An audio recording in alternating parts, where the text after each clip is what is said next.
admiro muchísimo. Es un hombre que de profesión es médico cirujano, tiene ya más de 30 años de experiencia trabajando en una importante entidad de salud, en una importante clínica de la ciudad de Bucaramanga, y es un hombre que siempre, siempre, siempre está dispuesto a servir. Hoy nos trae, como les mencionaba al principio, una información de gran valor. Quiero que por favor le presten muchísima atención. La idea es que al final todas las preguntas que tengan con relación a la información que van a recibir, las tengamos ahí muy presentes y con mucho gusto las resolvemos al final. Entonces, quiero que nos dispongamos de mente, de corazón y que por favor mantengamos nuestros dispositivos silenciados para no interrumpir al doctor. Entonces, quiero darle la bienvenida a este espacio al doctor Héctor Rodríguez. Doctor, muchísimas gracias por estar nuevamente con nosotros, acompañándonos y siempre pues apoyando el crecimiento de la ciudad. Bienvenido, doc. Muchas gracias. Muy buenas tardes, Lady. Muy buenas tardes para todos. Como siempre, les manifiesto y con todo el cariño y con toda mi sinceridad, muchísimas gracias por permitirme llegar hasta sus casas, llegar hasta sus hogares. Hoy, pues, con varios ya nos hemos conocido, ya nos hemos visto. Seguramente tenemos la fortuna que haya personas invitadas hoy por primera vez en este espacio. Un espacio que estamos haciendo con relativa frecuencia o con cierta frecuencia para hablar acerca de la salud, acerca de saber, pues es un motivo y es un tema muy importante para todos, precisamente la salud y el riesgo que hay a nuestra salud de los que nos tiene en esta condición ya parcial de confinamiento, pero que en general nos ha hecho recapacitar acerca de lo valiosa que es la salud. Sin salud no podemos trabajar, obviamente no hay ingresos y por eso es tan importante preservarla primero que todo.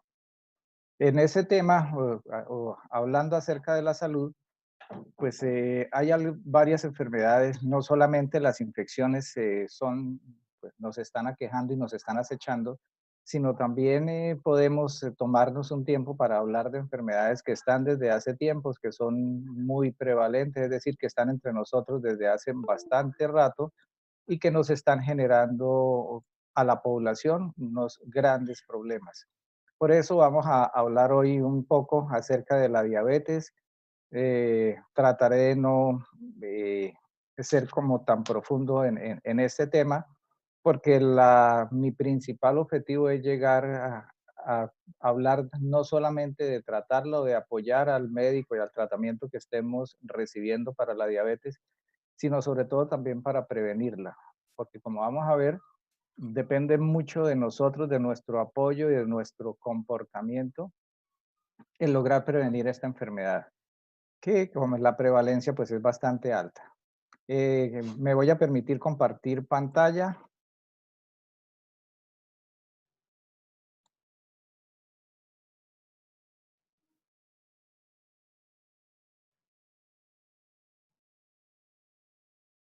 Entonces, vamos a hablar de la diabetes mellitus y específicamente en qué nos puede ayudar un producto natural que se conoce desde hace muchos años. Estamos promoviendo su consumo por tratarse de, como les dije, un producto completamente natural y que se ha visto que tiene amplísimos efectos para la salud.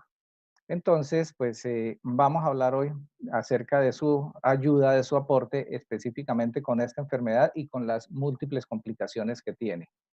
Para empezar, hablemos un poco acerca de la diabetes. Para el año 2019 se consideraba, de acuerdo a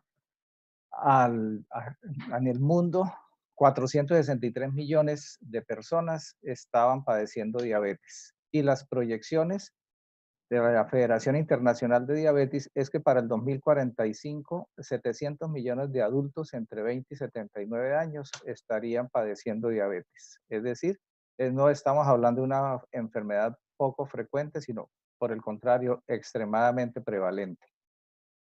¿Y qué es la diabetes? Es una enfermedad crónica. En medicina crónica se refiere a evoluciones del tiempo, es decir, una enfermedad que permanece mucho tiempo, que altera el metabolismo de los carbohidratos y que se caracteriza por una elevación en las cifras de glucemia o de azúcar en la sangre. Se asocia a un deterioro relativo o absoluto en la secreción de insulina, es decir, en la producción de insulina a nivel del páncreas o diferentes grados de resistencia de la insulina a nivel de las células, es decir, a nivel periférico. Esa es, pues, es una definición acerca de la diabetes mellitus. La prevalencia, como les decía, alrededor del 9.3%, 463 millones de personas en el 2019. En América, Centro y Suramérica, alrededor del 8.5% y con una proyección del 9.9% de la población para el año 2045, de la población en Centro y Suramérica. Es decir, un porcentaje bastante alto en general de la población. Es una enfermedad que afecta más a las mujeres. Aquí vemos la prevalencia en la línea vertical tenemos el porcentaje de prevalencia y en la línea horizontal las edades. A medida que avanza la edad es mucho más frecuente y vemos cómo al llegar a los 70, 79 años, las mujeres tienen una prevalencia hasta el 25%. Es decir, que de 4 mujeres, una padecería de diabetes a esa edad. O sea, una cuarta parte de la población femenina. ¿Cuáles son los síntomas, los síntomas primordiales de la diabetes? Y sobre todo de una diabetes que no está controlada. Primero que todo, la poliuria, es decir, orinar mucho, con bastante frecuencia y bastante cantidad. Polidipsia, mucha sed. Ahora vamos a ver un poco o vamos a ver por qué se presenta este tipo de síntomas. Hay una pérdida de peso, y la polifagia, polifagia es aumento en el apetito, aumento en el deseo de comer. Estos son los síntomas cardinales de una persona que tenga una diabetes descompensada. ¿Cómo se clasifica? Pues la diabetes, a grandes rasgos, primero que todo la diabetes tipo 1, que es una diabetes en la que se destruyen por completo las células del páncreas, los islotes de Langerhans y no se produce nada de insulina, que puede ser generalmente ese causa inmune, la pérdida de esa producción de insulina. Es decir, como no se produce absolutamente nada de insulina, estos pacientes dependen de la insulina, o sea, son los pacientes insulino dependientes. La diabetes tipo 2 ya no es una absoluta falta de producción, sino una disminución en la producción o un aumento en la resistencia del efecto de la insulina a nivel de las células. Y en este caso, pues se puede tratar con medicamentos, con hipoglicemiantes orales, o se puede requerir para su tratamiento el uso de la insulina cuando no responden a los medicamentos orales o a los cuidados dietéticos de los que vamos a hablar ahora más adelante. En estos casos, estos pacientes requieren la insulina, entonces estos pacientes son insulino requirientes. Entonces, la diabetes tipo 1 es insulino dependiente y estos pacientes son insulino requirientes. Está también la diabetes gestacional, que es una mujer que solamente desarrolla esta patología, esta hiperglucemia durante el embarazo, y hay otros tipos de diabetes que se pueden generar por fármacos o por cualquier otra sustancia, infecciones y otras sustancias. ¿Cuáles son los criterios diagnósticos? O sea, ¿cómo un médico diagnostica una diabetes? Primero por una hemoglobina glicosilada mayor o igual a 6.5.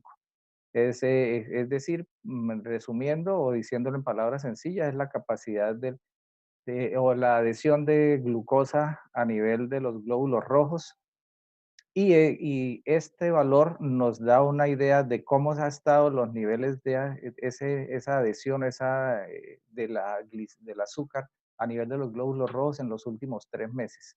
O sea, no es un examen para hacer cada 8 días porque, como le digo, nos da un promedio de cómo se ha comportado ese niveles de glicemia a nivel de los glóbulos rojos o niveles de azúcar, o la absorción o el transporte de azúcar a nivel de los glóbulos rojos durante los últimos 3 meses. Otro índice, otro valor es tomar el examen en ayunas y si está por encima de 126, hace el diagnóstico de diabetes. Una prueba de tolerancia, es decir, se toma una glicemia en ayunas, se le da al paciente una carga de 75 gramos de glucosa y se toma un nuevo examen 2 horas después. Cuando este valor está por encima de 200, hace también el diagnóstico o hacer un examen a cualquier hora del día y que ese valor de azúcar o de glucemia esté por encima de mayor o igual a 200. Un valor aislado no hace el diagnóstico, se necesita cualquiera de estos en 2 oportunidades o en la asociación de 2 exámenes, 2 valores de estos o 2 criterios de estos nos harían el diagnóstico de diabetes. Hay otros, cuando hablamos de prediabetes, son personas que al tener este tipo de alteraciones es muy probable, o hay una alta probabilidad de que en los próximos 5 años van a desarrollar la diabetes. Esto es cuando la hemoglobina glicosilada está entre 5.7 y 6.4, cuando la glicemia en ayunas está entre 100 y 125, es decir, siempre debemos tener la glucemia por debajo de 100 para estar tranquilos, para estar bien, o cuando después de la carga de 75 gramos de glucosa, tenemos un valor de glucemia entre 140 y 199. Cuando hay estos criterios, estamos hablando de una prediabetes. Y en otros casos son las mujeres embarazadas.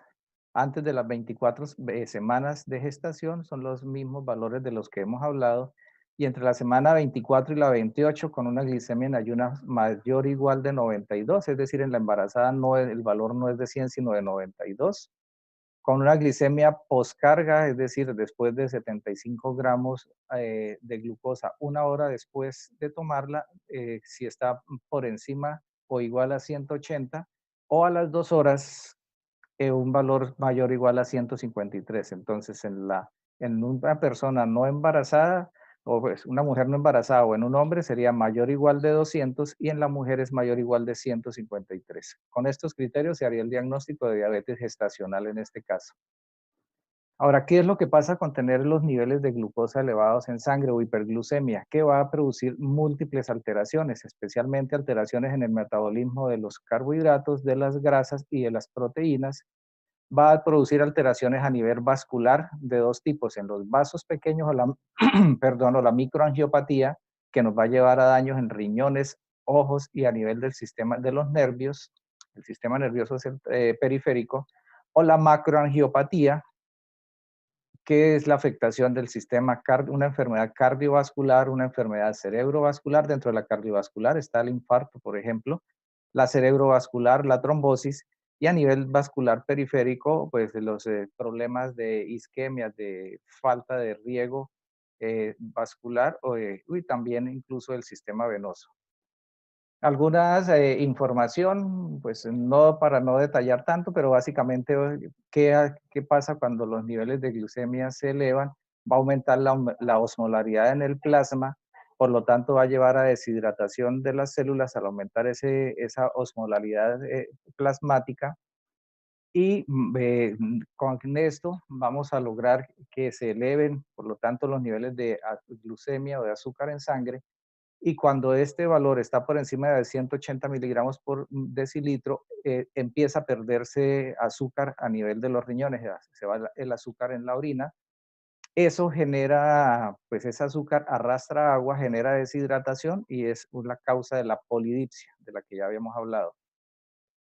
Cuando es muy marcada, a pesar de que se tome bastante agua, disminuye el volumen circulatorio y la persona va a estar deshidratada y va a estar hipotensa, es decir, se le va a disminuir la tensión arterial.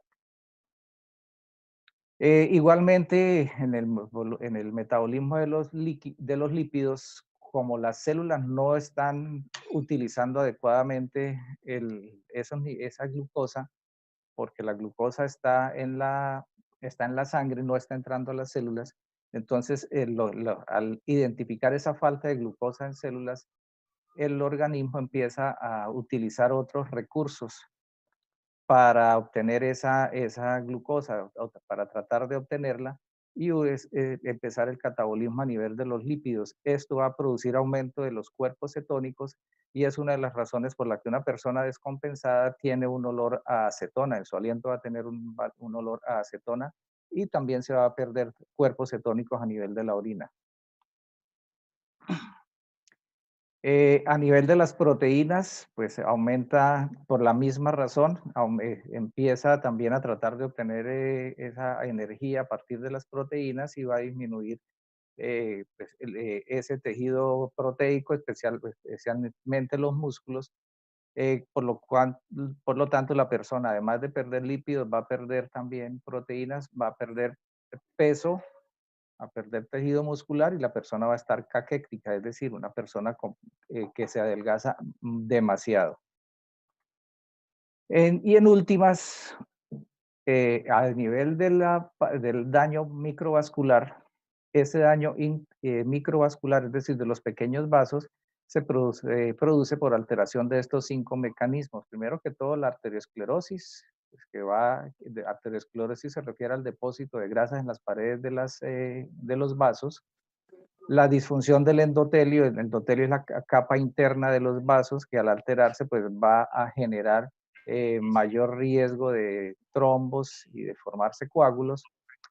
Las plaquetas se vuelven disfuncionantes, también va a facilitar la formación de coágulos y la formación de placas ateromatosas.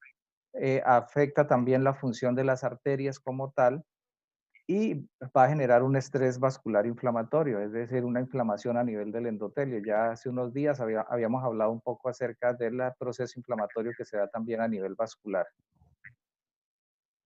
Igualmente, siempre hemos oído que una persona diabética tiene bajas las defensas. Estas son algunas de las explicaciones por qué una persona con diabetes sufre más fácil de infecciones.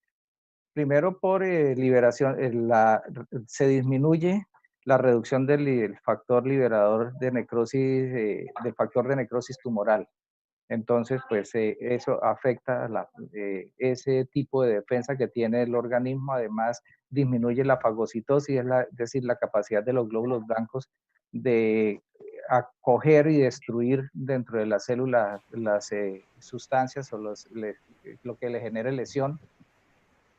Afecta también la producción de interferón que tiene que ver en la parte de las defensas e inhibe también la unión de polisacáridos en la lectina que tiene que ver en la función del sistema inmuno.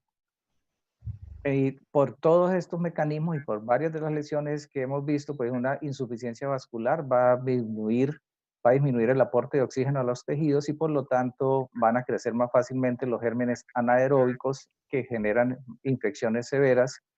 Va a haber traumatismos locales que al no haber una adecuada función de los nervios, el paciente no se da cuenta y se van generando ese tipo de úlceras porque el paciente no siente dolor, no percibe esa lesión y pues al alterarse la piel, esas úlceras se infectan y vemos esas lesiones severas que ocurren en los miembros inferiores y que generalmente terminan con amputación de estos. Igualmente, esa alteración del sistema nervioso autónomo por la neuropatía diabética puede llevar a que la persona no tenga adecuado reflejo para la micción, queda mayor residuo miccional, es decir, mayor residuo de orina en la vejiga y eso favorece también la presentación de infecciones urinarias y a nivel de la piel fácilmente se coloniza por gérmenes como el Staphylococcus candida albicans, esta última que es un hongo oportunista y que genera infecciones y básicamente infecciones en la piel. Acerca de la diabetes tipo 1 y de la diabetes tipo 2, pues ya habíamos hablado de las etiologías, la fisiopatología un poco, entonces básicamente hay factores genéticos autoinmunes y hay factores medioambientales que favorecen las lesiones y que favorecen la diabetes tipo 1.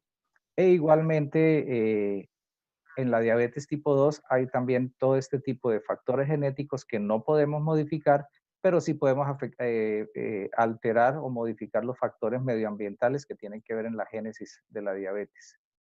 En cuanto a la predisposición genética, la tipo 1 puede llegar hasta en gemelos monocigotes a 30%, pero la diabetes tipo 2 hasta el 90% la pueden padecer.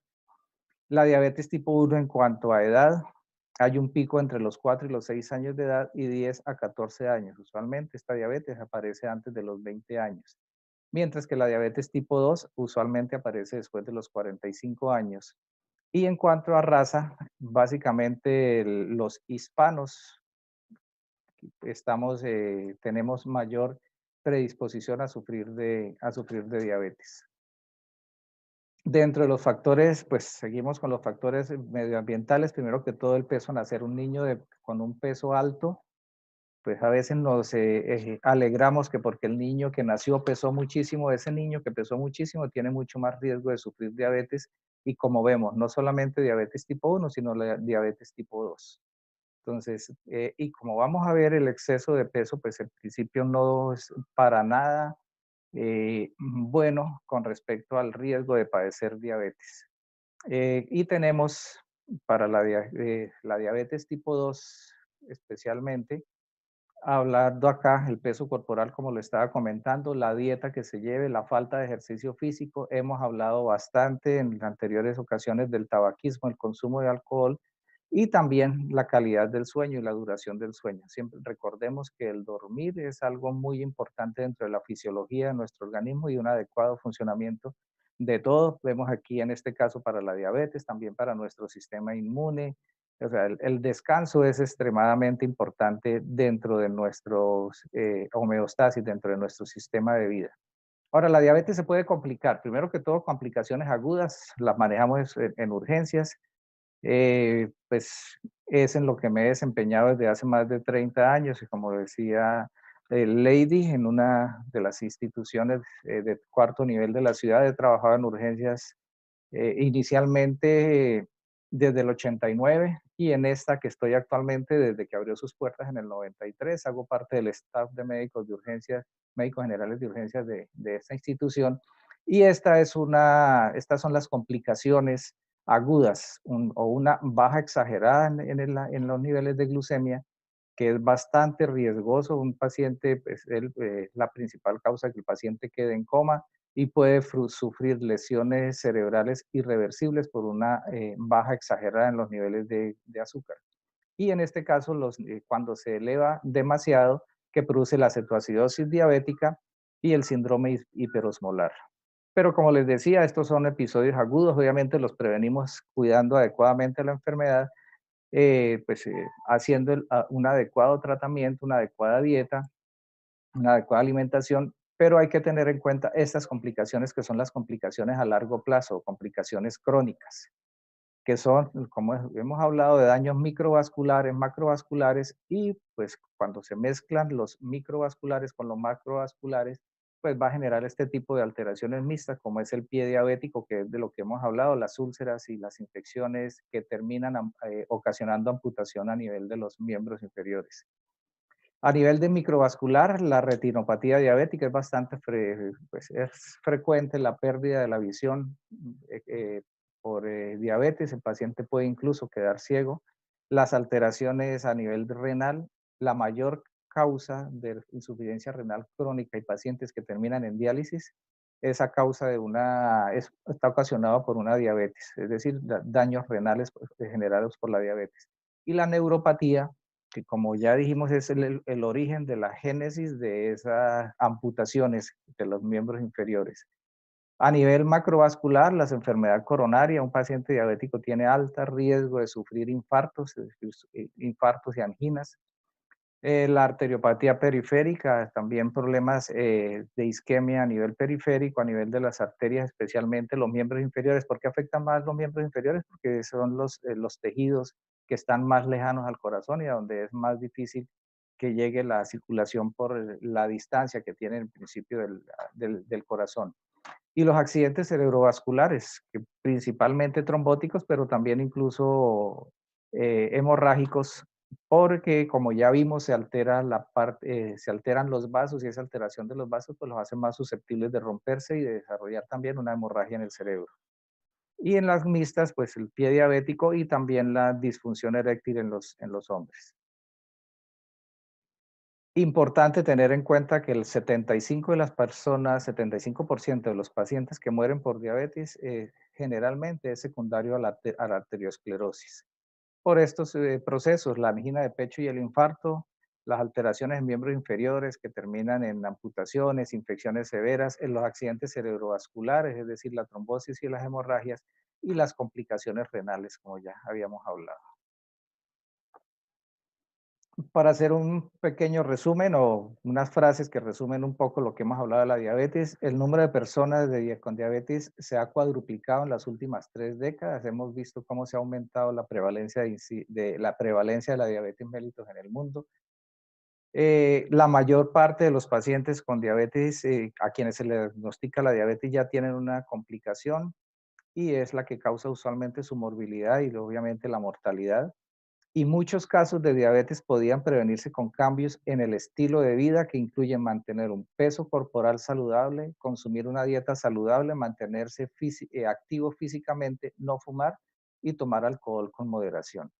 Es decir, esta frase nos pone de presente lo que comentaba al comienzo, lo importante que es cuidarnos para mantener una buena salud y para prevenir o ayudar en el tratamiento de la diabetes. Dentro de la dieta adecuada, pues es consumir en forma balanceada los grupos de nutrientes, proteínas, vitaminas, minerales, los mismos carbohidratos. Y este es un plato saludable, un plato en el que el 50% más básicamente corresponde a frutas y verduras, una cuarta parte de proteínas y una cuarta parte de carbohidratos. En resumen, podemos decir que es un plato balanceado. Como muchas veces y de acuerdo a nuestra rutina y nuestra costumbre de alimentos, no consumimos ese tipo de alimentación, obviamente no hay nada que lo reemplace, pero podemos ayudarnos. Afortunadamente hay ayudas y de eso estamos, ese es o el principal objetivo de hoy es mencionar que hay ayudas, suplementos dietarios que nos van a ayudar a suplir parte de esos déficits de nutrientes que nosotros consumimos. Como estoy diciendo, es una ayuda. La idea no es reemplazar las frutas y las verduras por estos suplementos, sino consumir frutas y verduras, pero suplir además con esto para garantizar que toda la variedad de nutrientes que nosotros necesitamos los obtengamos en adecuada cantidad. Y por eso vamos a hablar de la otra parte del título de la charla de hoy, Ganoderma lucidum.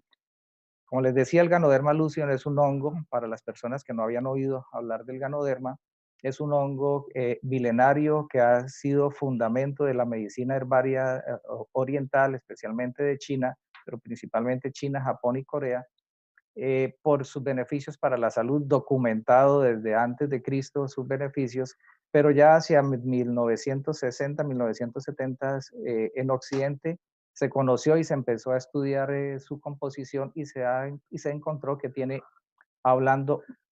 se tiene más de 200 nutrientes y de esos nutrientes una carga altísima de antioxidantes. ¿Por qué los antioxidantes? Resulta que nuestro diario vivir en el funcionamiento el funcionamiento de nuestro cuerpo y de nuestras células se producen unos radicales libres. Esos radicales libres son en los átomos son electrones que no están apareados y empiezan a buscar en las moléculas alrededor, en los átomos alrededor, esos electrones para estabilizarse. Como no los encuentran fácil, no están disponibles, sino los tienen las células, los tejidos sanos alrededor, los toman de ellos, desestabilizan estos tejidos y van generando enfermedades. Obviamente no es algo que ocurra de un día para otro. ¿Y cómo podemos controlar esa formación de radicales libres? Primero que todo, con la suficiente cantidad de frutas y verduras que consumamos, pero estas frutas y verduras no tienen la cantidad de antioxidantes que tiene este producto, por ejemplo, el Ganoderma lucidum. ¿Por qué lo digo? Porque, ejemplo, el aguacate, siempre hemos hablado que el aguacate es un alimento saludable, es una grasa de tipo vegetal, bastante buena para el organismo, pero el aguacate en cuanto a antioxidantes solo aporta 7 antioxidantes. Si lo comparamos con el Ganoderma lucidum, tiene 154 antioxidantes. O sea, es imposible consumir en aguacate, por ejemplo, la cantidad de antioxidantes que nos da el Ganoderma lucidum. La naranja tiene 5 antioxidantes. Siempre hemos oído hablar de lo saludable que es la naranja. ¿Qué se ha encontrado dentro de todos esos componentes del Ganoderma lucidum? Que básicamente son dos grupos de sustancias. Unos polisacáridos, básicamente del tipo beta de glucanos, como el ganoderal, el lentinan, que tienen múltiples tipos de estos polisacáridos que con múltiples efectos en diferentes partes de nuestro cuerpo, de nuestra salud, y los triterpenos. Además de estos, que como les digo, son básicamente la composición más importante del ganoderma, hay vitaminas del complejo B, vitamina C, aminoácidos que son los constitutivos de las proteínas, adenosinas. Estas adenosinas ayudan al funcionamiento del tono vascular y aparte de eso también tienen importancia en nuestro sistema nervioso. El sueño, por ejemplo, nos ayudan a tener un sueño mucho más fisiológico y más reparador. Recordemos que lo que hablé hace un momento, que es importantísimo el descanso o el sueño dentro de la homeostasis de nuestro cuerpo.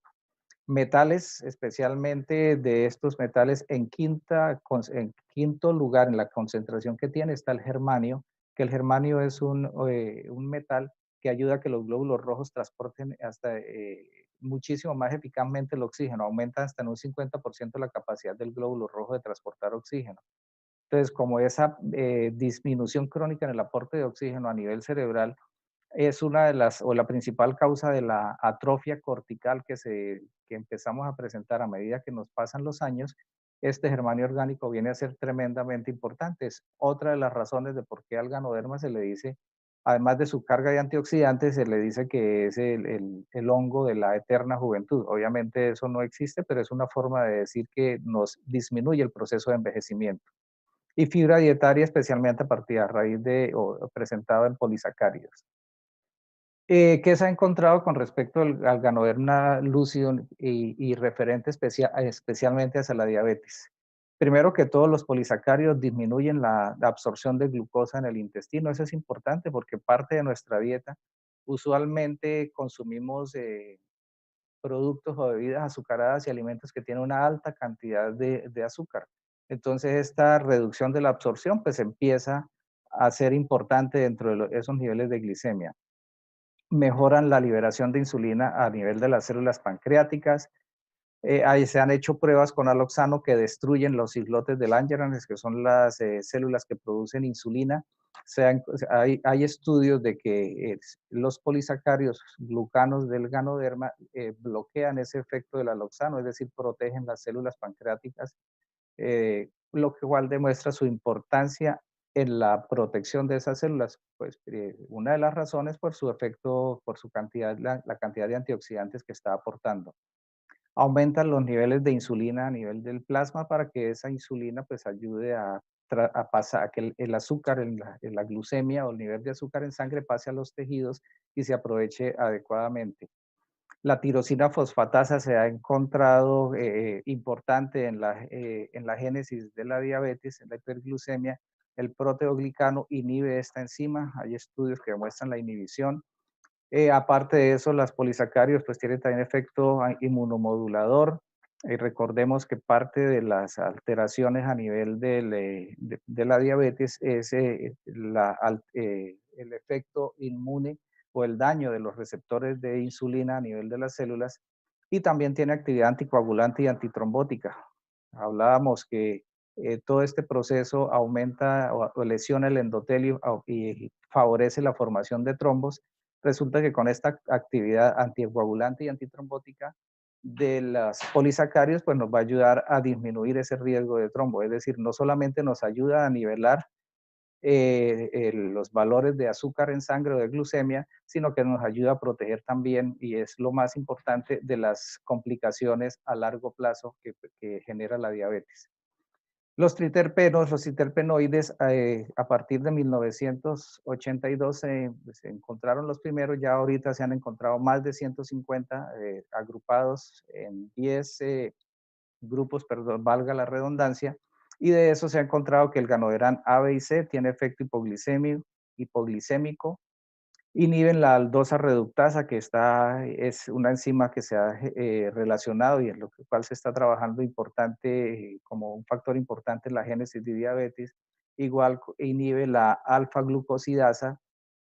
Aparte de eso, pues tiene efecto hipolipidémico, es decir, al disminuir, recordemos la importancia de la alteración en los niveles de lípidos en un paciente diabético, protegen el hígado, el hígado, que es importante en los procesos de gluconeogénesis, y se ha encontrado que esta proteína, la proteína Lynchy 8, aumenta la detección de los anticuerpos contra la insulina. Es decir, este tipo de proteína que se ha encontrado en el Ganoderma lucidum ayuda a que no haya tantos anticuerpos contra las células que produce, contra el efecto de la insulina. Además de todo esto, pues recordemos que el ganoderma, ya hablamos en otra ocasión del efecto antineoplásico, la cantidad de antioxidante, pues como les decía hace un rato, pues nos va a optimizar el proceso de envejecimiento que vivimos cada uno de nosotros, el efecto antiinflamatorio del que hablamos la semana pasada, el efecto inmunomodulador a nivel cardiovascular, colesterol y obesidad, genera importantes efectos y además, como comentaba, el efecto anti-ansiedad y anti-insomnio que nos va a optimizar el descanso. Usualmente recomiendo esto, o pues recuerdo esta recomendación de que no lo consuma una embarazada. Si no lo estaba consumiendo antes, no lo empiece a consumir en los primeros 3 meses de embarazo. Un trasplantado de grandes órganos, corazón, hígado, riñones, pulmón, no lo debe consumir y los pacientes anticoagulados, especialmente con la warfarina, porque como vimos tiene efecto antiagregante plaquetario y ayuda a disminuir la coagulabilidad de la sangre. Entonces, si este paciente está ya anticoagulado, o el hemofílico, que es una persona que nace con déficit de elementos de la coagulación, pues va a tener mayor riesgo de sangrado y por eso no es conveniente recomendárselo. Ahora, les decía que hacia 1970 se empezó a estudiar el ganoderma y dentro, no solamente aquí en Occidente, sino en Oriente también, en Malasia, específicamente Mr. Leason Sen, un biólogo, estudió el ganoderma por todos los beneficios de los que ya hemos hablado, encontró que de las más de 200 variedades que hay, 6 tienen mayores efectos para la salud y con sus conocimientos en biología logró un híbrido que tiene las características de esos 6 ganodermas, es decir, en términos nuestros, un injerto, por así decirlo, que tiene las características de 6 de esos ganodermas, y no solamente logró un injerto, sino que, o logró este híbrido, sino que logró un extracto, es decir, de este superganoderma, hemos visto las otras imágenes anteriores del ganoderma, vemos que este es mucho más grueso porque, como les digo, es un híbrido que tiene las características de 6, logró un extracto que es soluble en alcohol, en aceite y principalmente en agua. ¿Qué pasa? Que al ser soluble en agua, pues primero que todo que al ingerirlo en alimentos, pues y al entrar a nuestro organismo, ya que la mayor parte de nuestro organismo es agua, pues va a actuar plenamente. Es decir, cualquier cantidad que consumamos, la absorción va a ser muy completa, sobre todo si logramos consumirlo no simultáneamente con otros alimentos para que en el estómago o a nivel del sistema digestivo se absorban todos los nutrientes que tiene. Después de patentar obviamente estos logros, creó en 1995 a GanoExcel, una empresa que tiene actualmente el cultivo del 80% del ganoderma que hay a nivel del mundo. Y esta empresa se propuso, con la creación de esta empresa, llevar la bienestar, salud y bienestar a todas las familias alrededor del mundo. Y por eso actualmente ya está en 75 países. De esos 75 países, para nuestro continente, para América, que estamos bastante, especialmente hablando de Centro y Suramérica, que tenemos bastante riesgo de sufrir diabetes, que nos conviene muchísimo consumir ganoderma, pues nos cae pues, a la perfección llevarle a todas las personas estos tipos de productos. ¿Y cómo trae el ganoderma? Pues con productos de consumo masivo, especialmente el café. Sabemos el alto consumo de café que hay en América y específicamente en el caso nuestro en Colombia, pero no es solo Colombia, como os decía, es todo el continente. Hay un tinto, este tinto no tiene ningún tipo de dulce, entonces para las personas diabéticas que ya son muy juiciosas, que tienen muy buena adherencia al tratamiento y que se les olvidó el sabor a dulce, o sea, ya no consumen nada con dulce, Este tinto es espectacular porque es un delicioso café enriquecido de derma con todos los efectos de los que ya hablamos para mejorar la salud y mejorar a la persona diabética. Este es un capuchino delicioso, sí tiene sabor a dulce, está endulzado con fructosa y tiene una crema vegetal no láctea, pero con la cantidad de nutrientes que tiene. Si son personas que, porque he visto muchísimos pacientes que dicen, no, es que solo me tomo una agua de panelita, una agua de cerrerita, pero me tomo una agua de panelita al día o 3 al día. Sabemos que no lo debe tomar, pero en vez de tomar esa agua de panelita que solamente le está dando azúcar y agua, pues mejor que consuma este 3 en 1 o este capuchino que le está dando todos los nutrientes que le van a ayudar a controlar mejor esos niveles de glicemia. Igual está este chocolate con ganoderma, crema vegetal no láctea, un cereal, el cereal es avena, tiene ganoderma y aparte de eso está enriquecido con espirulina, que es una alga con un aporte nutricional muy poderoso. Todo esto son suplementos nutricionales junto con estas cápsulas, las cápsulas del ganoderma, que es el ganoderma adulto, el ganoderma joven, es decir, que se procesa a una edad más temprana, alrededor de un mes, mes y medio, tiene la característica de mayor concentración de germanio orgánico. Recordemos lo importante que es el germanio orgánico, especialmente en personas mayores. Y otro hongo también que se encuentra en Oriente, en el Himalaya, que es el Cordyceps sinensis, también con efectos, no lo mencionamos hoy, pero tiene efectos muy similares con otro tipo de sustancias, pero una amplitud de efectos muy similares a los del ganoderma, también que lo tenemos en cápsulas.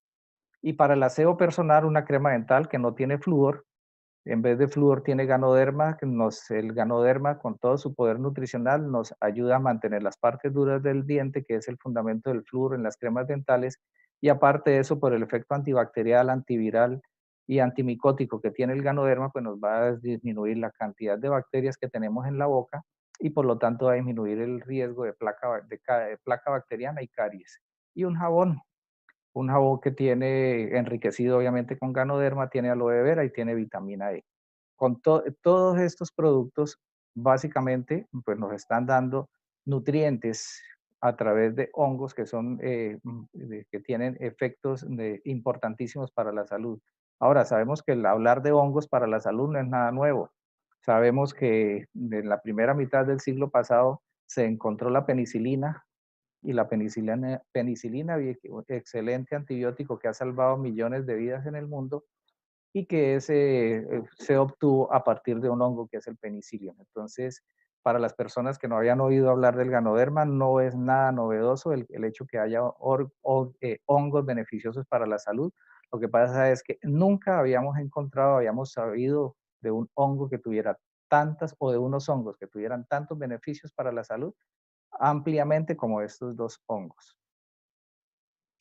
Para las personas sensibles, me disculpan estas imágenes, pero esto es un testimonio de un paciente con unas úlceras crónicas bastante severas en sus pies, como ven en el dorso y en la planta del pie. Obviamente con este tipo de lesión dentro de lo usual era hablar del riesgo bastante alto de amputación, pero este paciente, consumiendo ganoderma, pudo lograr recuperar por completo su pie, es decir, no perdió su pie en base al ganoderma. ¿Por qué? Por todos los beneficios o por todos los múltiples mecanismos de acción que tienen esas más de 200 sustancias. ¿Por qué hay tanta diferencia con los medicamentos? Porque los medicamentos usualmente así vengan de origen vegetal, es un elemento de ese vegetal que se potencializa químicamente, es decir, es un compuesto químico y va a tener un efecto muy reducido y bastante riesgo de efectos secundarios. ¿Cuál es la diferencia con el ganoderma lucidum?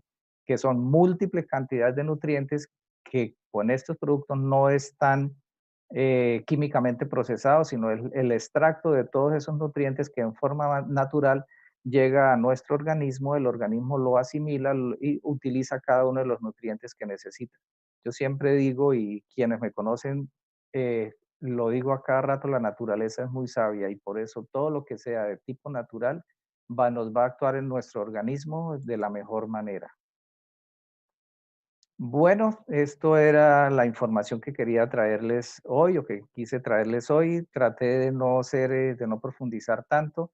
el concepto, lo que quiero que quede es la idea de que la diabetes es una enfermedad, que el problema no es solamente tener los niveles de azúcar elevados en la sangre, sino todo ese tipo de lesiones que ocurren en todo el cuerpo, en todo el organismo, los riesgos de muerte que genera la diabetes, los riesgos de complicaciones, porque, por ejemplo, una insuficiencia renal crónica y una diálisis no es que el paciente se muera inmediatamente, sino que va a estar una cantidad de, va a tener una cantidad de lesiones, va a tener una cantidad de lesiones y va a perder su calidad de vida. ¿Sí? Tener que ir a una máquina y estar conectado a una máquina de diálisis 3 veces a la semana no es calidad de vida. Entonces, otra de las cosas que comento, de los comentarios que hago con frecuencia, es que ninguno de nosotros sabemos cuánto tiempo vamos a estar en este mundo. Lo que debemos hacer es actuar responsablemente y tratar de cuidarnos para que mientras estemos acá podamos tener la mayor independencia posible y aparte de eso, pues tener la mejor calidad de vida. Y eso lo podemos obtener a partir de este tipo o de este excelente suplemento nutricional que, como dije hace un momento, es completamente natural y que no tiene efectos secundarios. Las precauciones de las que ya comenté, pero no hay efectos secundarios. Bueno, muchísimas gracias por haberme permitido llegar hasta sus hogares. Y entonces me decía, vamos a absolver algunas preguntas en la Sí, medida en señor. lo que pueda y que pueda hacerlo. Doctor, muchísimas gracias por esa información tan valiosa. Sí tenemos algunas preguntas acá en el chat y me parece pues importante resolverlas. Entonces, preguntan, en paciente trasplantado, ¿en qué momento se puede utilizar?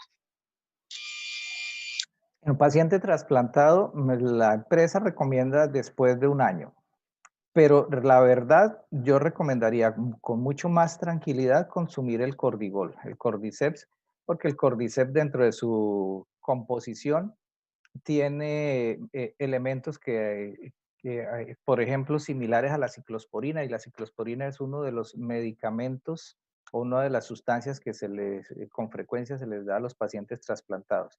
Entonces, especialmente después de un año de trasplantado, cuando ya haya más estabilidad, cuando haya menos riesgo de rechazo, aunque lo sigue habiendo todo el tiempo, pero hay menos riesgo de rechazo al órgano trasplantado después de un año. Listo, Doc. Otra pregunta es si el Ganoderma tiene estudios científicos. Estudios científicos sobre el ganoderma globalmente no hay porque son múltiples sustancias. Hay muchísimos estudios en los que toman cada uno de los componentes del ganoderma y se habla, pues la mayor parte de los estudios son in vitro, pero hay también, ya se encuentran bastantes estudios en vivo en los que se ve la respuesta a cada uno de los componentes que tiene, porque como les decía, los estudios son en base al efecto que tiene cada uno de los múltiples componentes que tiene el ganoderma. Y sí, ya se encuentran estudios científicos sobre algunos de ellos, sí, señora. Pero recordemos que en América son suplementos nutricionales y para un suplemento nutricional como tal se habla más de casuística, más que de estudios científicos al analizarlo globalmente como producto. Vale, Doc. Bueno, otra pregunta que realizan, ¿cómo se toman las cápsulas para diabetes tipo 2? Pues en ocasiones recomendamos empezar, puede ser una cápsula cada 12 horas. Hay un proceso de limpieza, de adaptación al ganoderma y de limpieza al organismo, que es aumentar cada 3 días una cápsula cada 12, es decir, 3 días una cada 12 horas, luego 3 días 2 cada 12 horas, hasta llegar a 4 cada 12 horas y luego regresarse y seguir tomando 2 cada 12 horas. Pero tener en cuenta que estamos hablando de recomendación dentro del suplemento nutricional que va a aportar. Sí, o sea, no como dosificación de un medicamento, que yo insisto bastante en eso, Ajá. o sea, debemos acogernos al registro que tiene los productos en el INVIMA y por eso, como destaca, son suplementos dietarios. Y los suplementos dietarios no hablamos de dosificación, sino cantidad recomendada para consumir. Perfecto, doctor, muchísimas gracias. Bueno, pues al parecer no hay más preguntas. No sé si de pronto alguien más tenga. No hay más preguntas en el chat. Entonces, pienso que podemos dar por terminada la charla. Mil y mil gracias, doctor. De verdad, siempre tan dispuesto a servir a toda una ciudad y pues a todo un continente que gracias pues a estos medios tenemos la posibilidad de conectar. Es muy valiosa esta información que acabamos de recibir. Muchísimas bendiciones para todos. Espero que esta información haya sido también para ustedes de gran valor, que tomemos muy en cuenta las recomendaciones y sobre todo que tomemos excelentes decisiones. Pónganse por favor en contacto con la persona que los contactó con este link y bueno.